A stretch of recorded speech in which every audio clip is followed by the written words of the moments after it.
In those days, a decree went out from the Emperor Augustus that all the world should be registered. This was the first registration and was taken while Quirinius was governor of Syria. All went to their own towns to be registered. Joseph also went from the town of Nazareth in Galilee to Judea, to the city of David called Bethlehem, because he was descended from the house and family of David. He went to be registered with Mary, to whom he was engaged, and who was expecting a child. While they were there, the time came for her to deliver her child, and she gave birth to her firstborn son, and wrapped him in bands of cloth, and laid him in a manger, because there was no place for them in the inn. The word of God for the people of God. Thanks be to God. This is a story by a man named Theodore Taylor called The Christmas Parade. And for those of you who are going to ask me afterwards, I don't know if you can find it or not. My mother found it in December of 1975 in McCall's magazine. Maria stood in the doorway holding her breath, and immediately George Gonzaga knew he had caught the thief. Poor Maria, who was only 12 years old, had never been able to hide guilt. "You did it! You did it!" he shouted, both angry and hurt. Maria nodded, swallowing again. She felt awful, so ashamed, yet she was glad he had discovered the money was gone. He checked the health of his savings down to the penny once a week. Discovery was inevitable. Dumbfounded, Gonzaga looked from Felicia, his wife, back to his daughter. Though she was sometimes flighty and foolish, the thin, black-haired girl had always seemed so faithful and pure. Now Maria was a common sneak thief. "Why?" Felicia asked, shaking her head in disbelief. The Gonzagas had never stolen from each other or anyone else. "Why?" echoed Gonzaga, but in rage. $15 was a lot of money this October, a long time ago. "I entered us in the Christmas parade, Papa," Maria said in a tiny voice, almost a whisper. Raphael, her older brother, laughed. "She's crazy." Gonzaga's mouth dropped open. "You did what?" He was a stocky, gray-haired man and worked 7 days a week, growing vegetables on almost every inch of their land, located in a long, fertile valley in California. Felicia worked beside him most of the time, as did Maria and Raphael when they weren't in school. Maria swallowed once more and took a deep, deep breath. "I entered Rancho Gonzaga in the Christmas parade." Raphael burst into laughter again. "Rancho Gonzaga?" he mocked, and he walked out of the kitchen. Felicia sighed and turned back to the stove. Gonzaga sat down heavily at the kitchen table. They all knew the Christmas parade of San Lazaro. Sponsored by the Chamber of Commerce, it was held each year on the first Saturday night in December. There were about a half dozen bands from around the county, 30 to 40 floats, beautiful horses in silver trappings ridden by rich ranchers, old carriages with rich families, a Hollywood celebrity as a parade master. The Gonzagas had always watched the parade from the sidelines, joining other Mexican-American families, all of them awed and wistful. The grand prize was a silver trophy at $500. "A float from Rancho Gonzaga, eh?"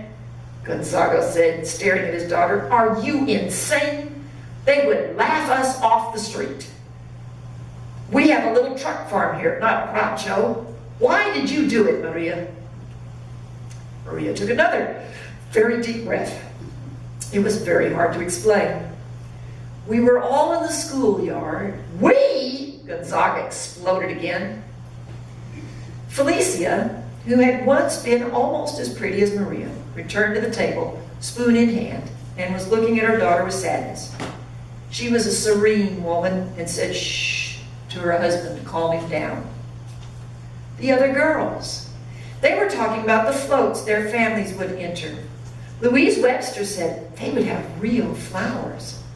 Jane Thomas said theirs would be gold and silver. I felt left out, Papa, so I said we would have one too. Then Louise Webster laughed at me, so I came home and took the money out of the jar. Anger beginning to ebb, Gonzaga sighed. You should have asked me. I would have told you we cannot compete with these people, even if we wanted to. It takes much money, Maria. The big ranchos have it. The gas company has it. The automobile dealers have it. We do not. Now, tomorrow after school, you go to the Chamber of Commerce and tell them you made a mistake. Tears came swiftly into Maria's eyes. What will I say at school? Tell them I decided not to enter the parade after all. Blame it all on me, Gonzaga said tiredly. Maria fled into her bedroom, and Gonzaga said a bit defensively to his wife, she should not have done it, you know. Felicia nodded, I know. Then she went into the bedroom and sat down by her daughter to say the old litany soothingly. I understand, Maria, and I know what it is like to be left out. Maria wrenched up from the bed and ran through the kitchen and out into the backyard. Gonzaga shook his head as Felicia re-entered. It is pride, she muttered, and went about fixing supper. Gonzaga knew the meaning of the word as much or more than any of them. Yet Maria had done a foolish thing. Maria moved aimlessly about the yard for a moment, feeling destroyed, then went into the small barn where Hernando and Francisco were feeding. In times past, they had been of comfort. Sniffling, she slumped down near the wide doors and looked at them in the twilight shadows. She stared at Hernando, the hinny, then at Francisco, the ox. Why her father had to have a ridiculous crossbred donkey, an ugly hinny, and an ox she'd never known. If he couldn't afford a tractor, why couldn't he at least have a pair of ordinary mules? Sluggish old Francisco. She didn't believe there was another ox in the county, maybe not anywhere in California. Everyone laughed at the strange pair she knew. Beyond that, they were laughing at the Gonzagas, she was certain. A few years ago, she'd loved these animals very much, but now she was beginning to hate the sight of them. Suddenly, she raged at Hernando. You're not even a pure donkey, and you're stupid. The hinny rotated his eyes slightly to look at her. So are you stupid, Francisco? The ox raised his head with a look that might have been surprise. Then Maria heard her mother calling her to supper. Dabbing at the moisture on her cheeks, she went into the house and sat down stiffly at the table. The family did not speak very much during the rest of the evening. Maria truthfully hoped that morning would never come, and George Gonzaga's heart was heavy for a different reason, as was Felicia's. Morning did come, of course, and Maria went off silently to school, avoiding Raphael when they walked down the road to the bus stop. About noon, Gonzaga started his battered, rusting old sedan to drive into San Lazaro and market 12 hampers of red peppers he picked the previous day. The back seat had long ago been removed to haul vegetables, sacks of fertilizer, tools, not passengers. Gonzaga hoped to buy a truck in a year or so. After marketing the peppers, he was at the stoplight midway down Main Street when a shiny white pickup slid beside him in the next lane. The timing couldn't have been worse. Webster, the cattle rancher next door, shouted, "Hey, Gonzaga! I hear you're putting a float in this year." He was grinning widely, but probably had no ill will. Gonzaga thought, and in all the 12 years of the parade, no one of Mexican descent had ever entered a float. They did not even ride their horses in the parade, and several had fine mares. They did not feel welcome. Gonzaga looked over at the ruddy-faced rancher. He had never liked this man, though they hadn't had any particular trouble as neighbors. Webster had made some half-hearted attempts to buy the Gonzaga scant acres, but George had politely refused. "What kind of float you gonna put in, Gonzaga?" Webster asked with amiable curiosity. "They cost a lot, I tell you, I should know." Perhaps it was advice. Perhaps it was something else. Gonzaga felt his pulse begin to quicken and his temper to simmer. "Yes, they do cost a lot, I've heard." Webster said seriously, "Tell you what, you need a designer. I'll give you mine, florist over in Los Angeles, but he's expensive." Controlling himself carefully, Gonzaga squinted at the rancher. The whole gossipy valley probably knew what Maria had done. Gonzaga nodded and meshed the gears of the rattling Dodge as the Webster's new truck pulled on ahead. It was then that Gonzaga angrily performed a U-turn and parked squarely in front of the Chamber of Commerce. He entered the building and went to the counter. A girl was sitting behind it. "Please, who is in charge of the parade?" Gonzaga asked. "What do you want to know?" "My name is Gonzaga. 3 days ago, my daughter entered us." The girl smiled at the pudgy man in worn dungarees, muddy boots, and a straw hat. "And now you want your money back?" "Oh, no," said Gonzaga quickly. "When she comes in this afternoon, you tell her I came by to sign the papers." The girl frowned. "There are no papers to sign. We will mail you a parade number and the instructions next month." "Okay then, Rancho Gonzaga will be in the parade. That is definite." The secretary shrugged. "Good luck." Gonzaga departed hurriedly and on returning home told Felicia what he had done. She gasped and they both began to laugh. They laughed and they embraced, feeling very close. In mid-afternoon, George was plowing with Francisco in the upper sloping acreage when he glimpsed Maria running across the fields toward him, black hair flowing, feet leaping the rows. Even before she reached him, he saw the happy look on her face and heard her excited yelling, "You changed your mind, Papa! You changed your mind!" She ran into his arms and he grinned at her. "Yes, I did. I'm as crazy as you are." At supper, they asked about Gonzaga's plans for the float. He replied uncertainly, "I have to think about it." "It will be a beautiful float, won't it?" Maria said. "Even if we don't win, it will be a beautiful float." Raphael had finally caught the spirit and said, "We'll be proud of it, won't we?" "Yes," Gonzaga answered with a helpless glance at Felicia. They talked on a while longer, but as the evening wore on, Gonzaga began to regret more and more his impulsive visit to the Chamber of Commerce. Now that he thought about it without emotion and anger, there were many problems. Most of the floats were towed by tractors. Some had engines built into them. He'd heard that the big ranches spent as much as $3,000 just for the one night. By bedtime, Gonzaga was furious with himself and with everybody else. After an hour of tossing, he sat up in bed to say, "We have a budget of $10. Felicia sat up too. "You can't do anything with $10. Gonzaga nodded grimly to himself in the darkness. That would discourage all of them. No float, no parade. In the days that followed, it seemed that every Mexican American in the county found a way to get in touch with George Gonzaga and talk about the float. They met him in town or they came to the farm. He began to feel trapped. Finally, he blew up again, telling Felicia, "You would think I've been appointed to represent them all. But do they offer money? No. Do they give me any ideas? No. Do they simply ask, 'Hey, Gonzaga, how about that float?' Yes." He paused and roared, "We have no float." Almost every night at the table, the Gonzagas talked about the float and every idea was discarded. In view of the meager budget, the suggestions of Maria and Raphael were far too expensive. Felicia thought they should get some friends together to a fiesta sing and dance. But it would take a vehicle 30 feet long to do that.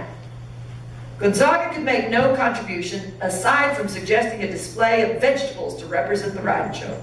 Carrots, peppers, tomatoes, beans. Even Felicia vetoed that idea.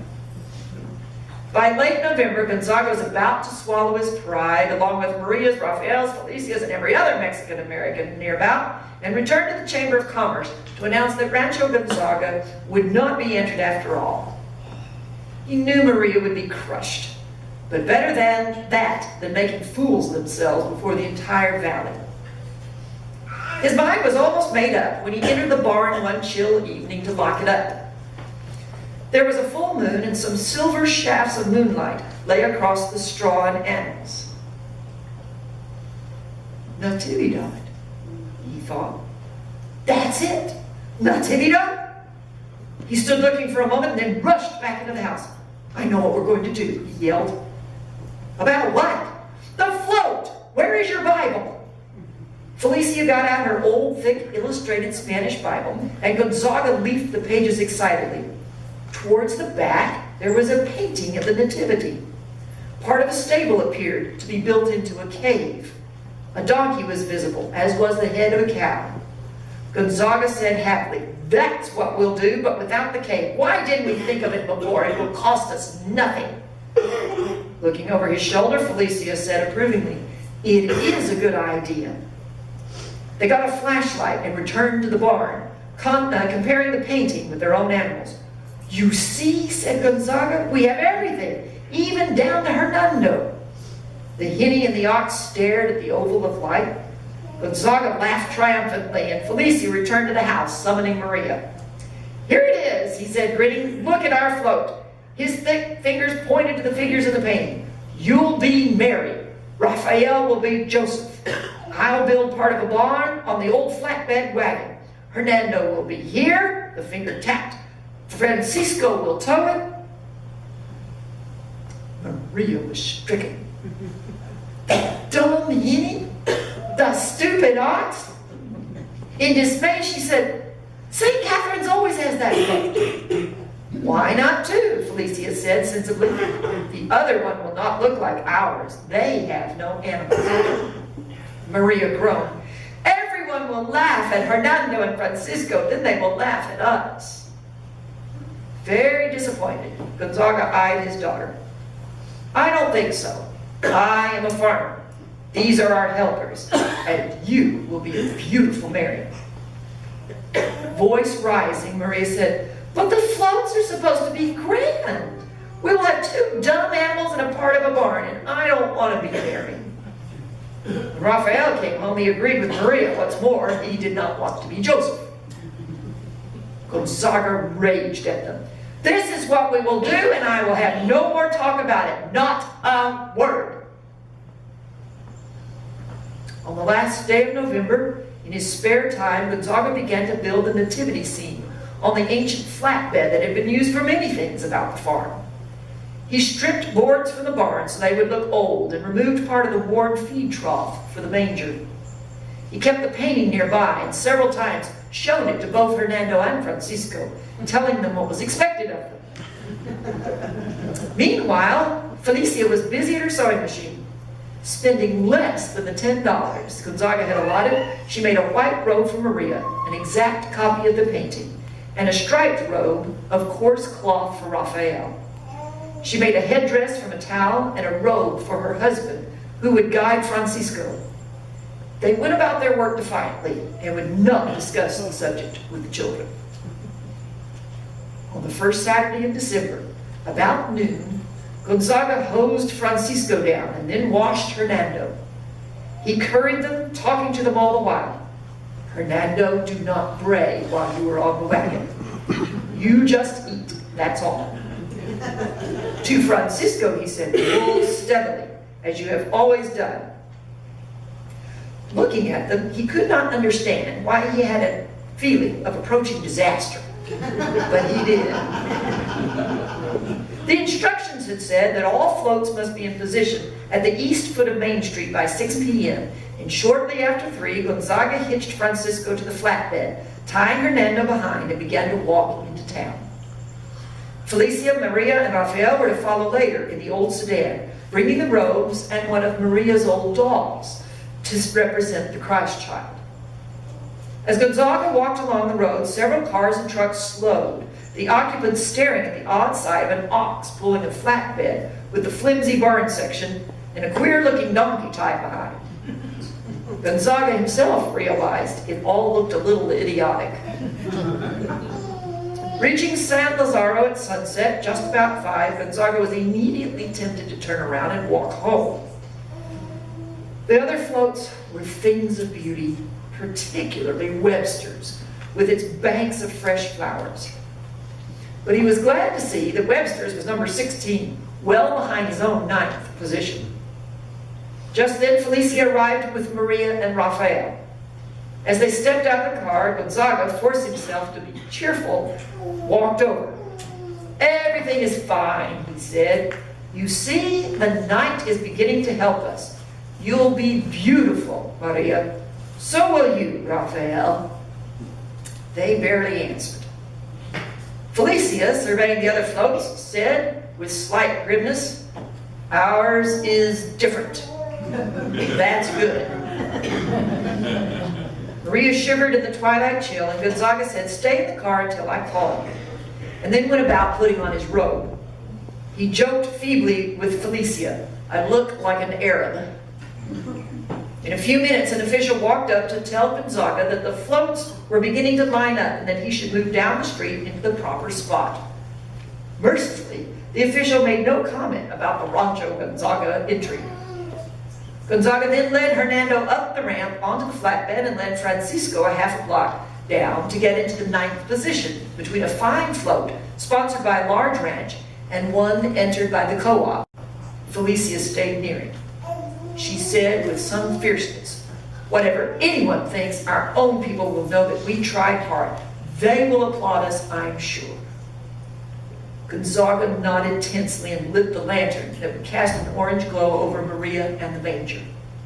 "I plan to look straight ahead, close my ears to what they're saying, and keep moving." But he appeared to be ready to fight with any man who laughed.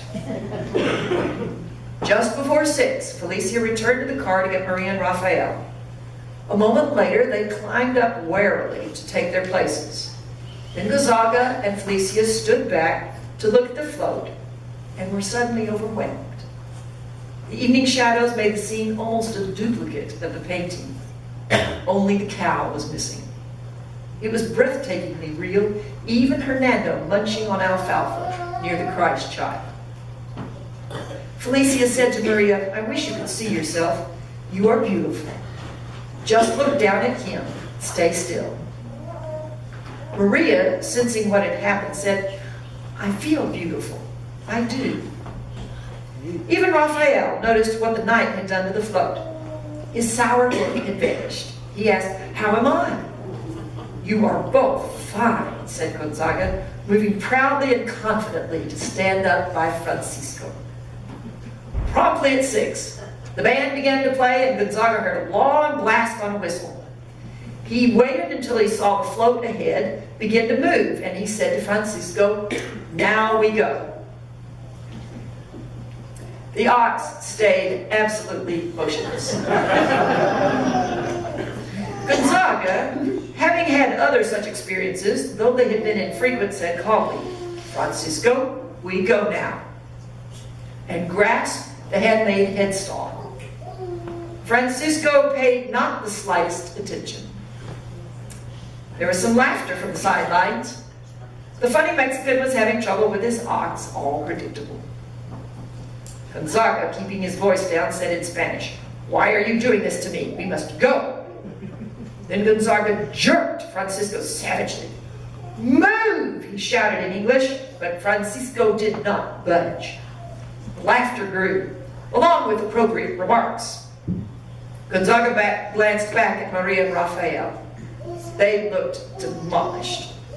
Again in Spanish, he snarled at Francisco, "You are disgracing us," and turned to drive a fist into the animal's heavy shoulder. The ox promptly sat down, and the laughter of the crowd grew to a roar. Gonzaga wanted to vanish, to die. The float ahead was now half a block down the street, and a parade official wheeled up on his motorbike to shout, "Get going or we're going around you." In an anguished voice, Gonzaga said, "I'm trying," as he attempted to tug Francisco erect. But the ox had made up his mind not to move, and even divine powers would not have straightened his rear legs. Felicia ran up to comfort Maria, who was by now weeping, and Raphael stood on the flatbed as if frozen, disgraced. The float behind slowly circled around them, and the parade began to move on. Yet the best and loudest show in town was still at the number 9 position, as Gonzaga pleaded with Francisco to cooperate, and then cursed him, oaths flying out of the barn in Bethlehem. At first, there was only a trickle of brown faces toward the stranded flatbed, but then they began to increase in number. And as the Pandareros, the Echeverias, the Castillos, the Garcias, and many more gathered to advise and help their countrymen. Until the day he died, Gonzaga never knew who said, "Unhitch the silly ox and get him out of here." But having no better option, Gonzaga quickly relieved Francisco of his duty. Now the ox came willingly. It was Felicia who whispered to her husband, "Our friends are going to pull the wagon. Put Francisco up beside Hernando." Gonzaga was in such a state that he complied without thought, and in a moment, Francisco was up where he wanted to be, where he always was this time of night, beside Hernando, munching feed. The painting the old Spanish Bible was now finished. With 20 men on the shafts, the robed farmer walking at the head, the float of Rancho Gonzaga began to move along the main street of San Lazaro. Then a man named Guerrero, who had brought a guitar with him because he had to play at a cafe later that night, stepped in front of the float. In a clear, strong voice, he began to sing, "Away in a Manger." The words carried into the starry night above, and a certain magic proceeded along with the old wheels of the wagon. No one in the county had ever seen a nativity quite like it. Proud, solemn-faced men, instead of noisy tractors, were pulling the float. A hinny and an ox were on it. The section of barn truly looked as if it might have come from Bethlehem. The crowds along the street became quiet as the Gonzaga float approached, heralded by the carol. Within a few blocks, it was evident that the humble had swept aside the grand. To those who travel San Joaquin Valley in the month of December, it is worth an hour on the first Saturday of December to see the San Lazaro parade and the traditional Chicano nativity scene pulled by 20 men. The farmer Gonzaga is long dead, as is his good wife Felicia. But the oldest daughter of Maria is now married, and the oldest son of Raphael is Joseph. And the tall, dark-skinned man who proudly walks out in front of the silver trophy float, singing "Away in a Manger," is Raphael himself.